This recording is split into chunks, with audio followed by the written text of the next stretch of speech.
I'm Meredith Hutchison, Hartley. And I'm Emily Geddes. And welcome to the Hidden History of Business podcast. Today we're talking about food, and more specifically how food got its unusual names, particularly place names. We have a lot of foods that are named pretty idiosyncratically, and we don't really think about how they got those names. Pepper is a good example. If I say, hey, can you go get me pepper from the kitchen, what are you going to grab me? My pepper shaker, pepper grinder. Hey, but I could be asking for one of those red peppers or green peppers chili peppers, right? Or one of the many other kinds of peppers that have that name. So when you go back into the history, what you find is that pepper usually came from farther out in the Middle East. And what people had to do to get pepper, which the Europeans craved. It was spicy, it added some excitement to their diets, it covered kind of the rancid tastes in food that hadn't been preserved very well. But in order to get it, that pepper had to come from India to Persia to Constantinople, and each leg of the journey made the price go up significantly until finally, in about 1453, Constantinople fell to the Ottoman Turks, and they controlled all of the spice routes at that point, and they slapped a giant tax on the spices because they had a monopoly, and they could. This sent most of Europe into a panic, particularly the wealthy kings and queens, because they couldn't afford to get their precious pepper anymore, which meant they had to actually taste their food, heaven forbid. Horrors. And in the midst of this shortage, this panic, along came this self-promoting marketer named Christopher Columbus, who approached Isabel and Ferdinand and said, hey, I can solve all your problems. I know how to get that pepper, and better yet, I can get it at wholesale prices. You just have to fund my voyage. And that's what they did. They sent him to the New World because he swore he knew how to get pepper.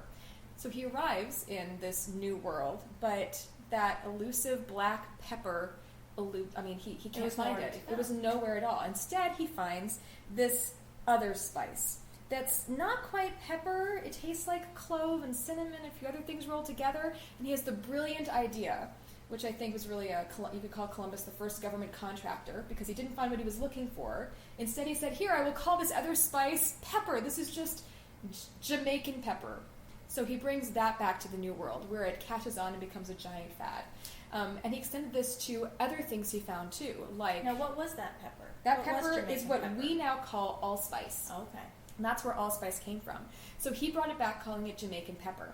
And as it became more popular in Europe, people referred to it as the allspice because they felt it included the flavors of all of these very expensive spices like cinnamon and clove and ginger that they couldn't find elsewhere. And we see that now a lot when it's used in pumpkin pies to tie those other spices together.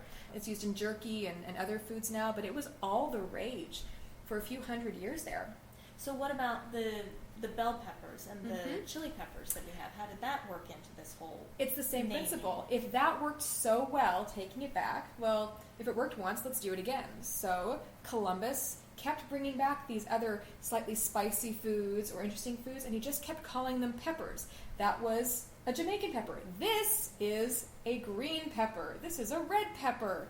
And as long as you call it a pepper, the price would go up.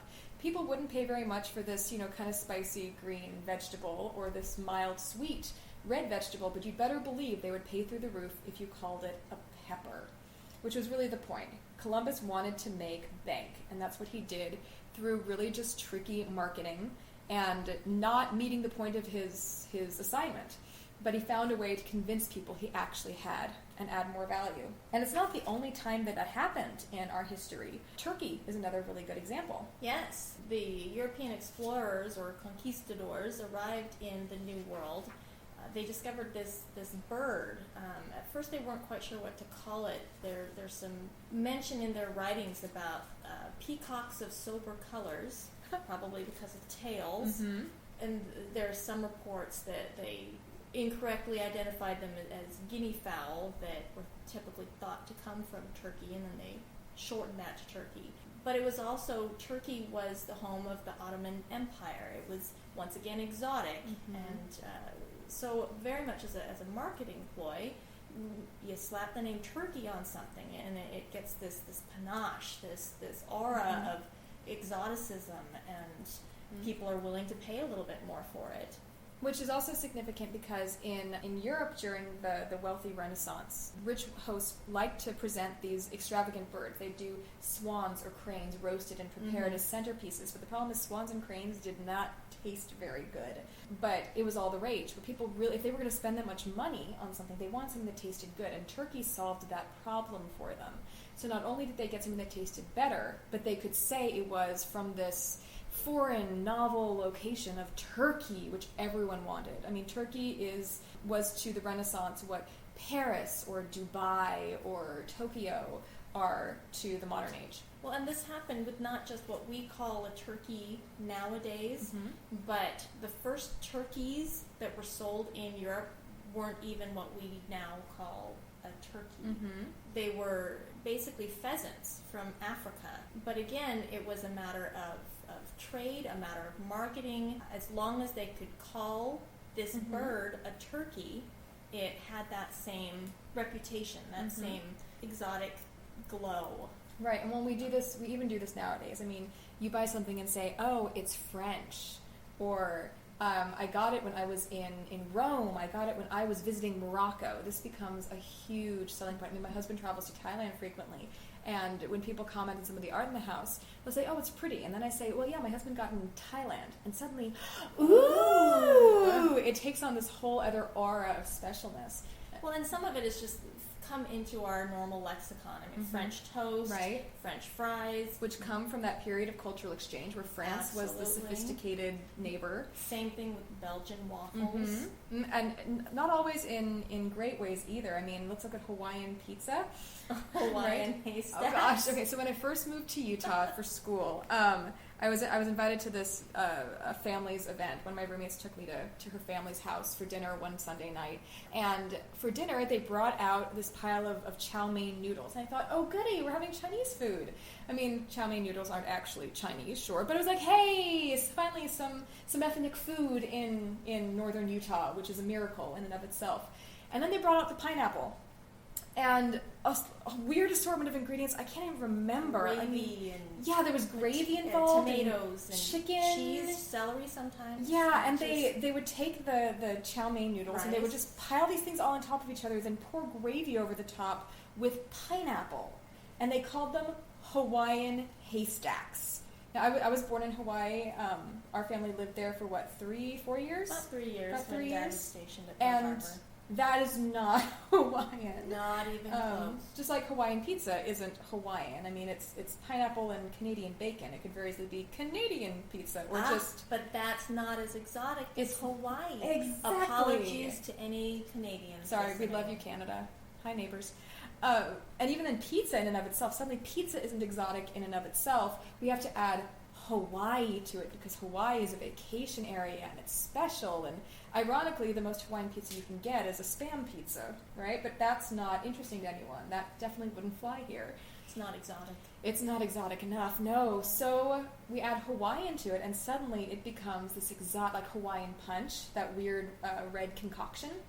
And that's just the modern manifestation of what people have been doing for centuries, which is appropriating a foreign culture and our stereotypes of it to make a food or a product more appealing to the mass audience that's never been there. But on the flip side, you have locations or companies or industries who have really taken control of their location as a brand name. Yes. For example, Walla Walla onions here in Washington. They can only be labeled Walla Walla onions if they're grown in a very specific geographic area. Same thing with Vidalia onions. A Vidalia onion is not the same thing as a sweet onion. You have to be very, very careful about where that comes from. And that happens on an international scale, too. Absolutely. Kobe beef from Japan. It has to be from that specific region or it does not qualify. Or if you see it on a menu and it's labeled Kobe beef, it has to be from there. Same thing with champagne. All bubbly wine is not champagne. Champagne has to be grown in a very specific region of France. The grapes. The grapes do, yes. The champagne grapes have to be grown there, and more than a certain percentage has to be from that region, or you cannot call it that. But these are very deliberate, very intentional efforts that have been made with a lot of work and focus, international and money law and regulation. Absolutely, that have gone into maintaining those as brands, really, from those a regional perspective. And we even see it with not just from regional, but I mean larger brands. There are people who are paid by Coca-Cola or Pepsi to walk into different restaurants and order a Coke and see if they bring them an actual Coca-Cola product or a Pepsi or other things. So there's this whole spectrum of protecting our brands.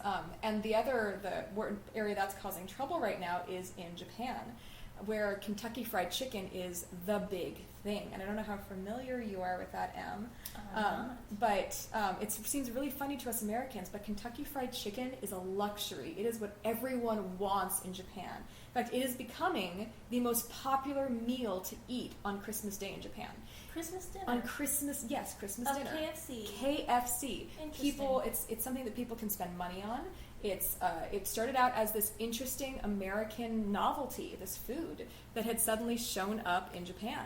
People started saving up. People will save for months and be on waiting lists. You have to usually sign up 6 to 10 months in advance to get your bucket of KFC on Christmas Day. I'm not thinking of Christmas dinner in February. Well, no, but they are, because it's a huge status symbol for them to be able to get this Kentucky Fried Chicken. Now here, the phrase Kentucky Fried is protected under copyright. I mean, it's a trademark. It can't be used. Another place can't sell a Kentucky Fried Sandwich because that infringes on Kentucky Fried Chicken's trademark. Sure. But in Japan, in fact, if you watch, there's an episode of one of the Anthony Bourdain shows. I'll link to it on our website. Go to www.hiddenhistoryofbusiness.com, where Anthony Bourdain goes to Japan and he's meeting with his friend, famous chef Masahiro Morimoto, who you may know from the Iron Chef TV show. And there's this beautiful presentation where Morimoto cooks a monkfish for him. And one of the dishes he presents him with is Kentucky Fried Monkfish. And Bourdain busts out laughing because it just sounds so silly to us. This is a easily hundreds of dollars per plate restaurant, and it's Kentucky Fried. But to a Japanese ear, Kentucky Fried is the height of luxury and desirableness. That's what everyone wants. This still plays out in our modern age. It's not just Americans who do it. It's all throughout the world. People want to capitalize on that sense that I'm eating something from a foreign country. I mean, sriracha potato chips are a thing now. Thai pizza, which cracks me up. You add peanuts and sriracha, and suddenly it's a foreign flavor, it's right? A lot of marketing. Mm-hmm. And even folks who claim to be using food from that area, like Pizza Hut selling Sicilian or Neapolitan-style pizza. I mean, Emily, you've eaten pizza in Italy, and yes. I'm sure there's not much confusion between the two. It's very, very different. Mm-hmm.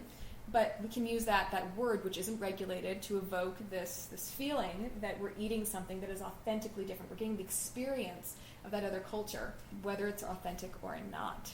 So thanks for listening, everyone. I encourage you to visit our website at www.hiddenhistoryofbusiness.com, where you can find links to some of the videos we've talked about, other articles, and more information about this and our other podcasts. Thanks for listening.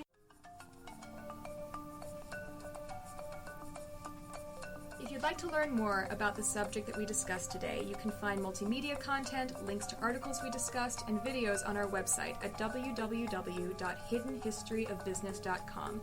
You can also find us on Facebook as The Hidden History of Business and on Twitter as well. Thanks for listening.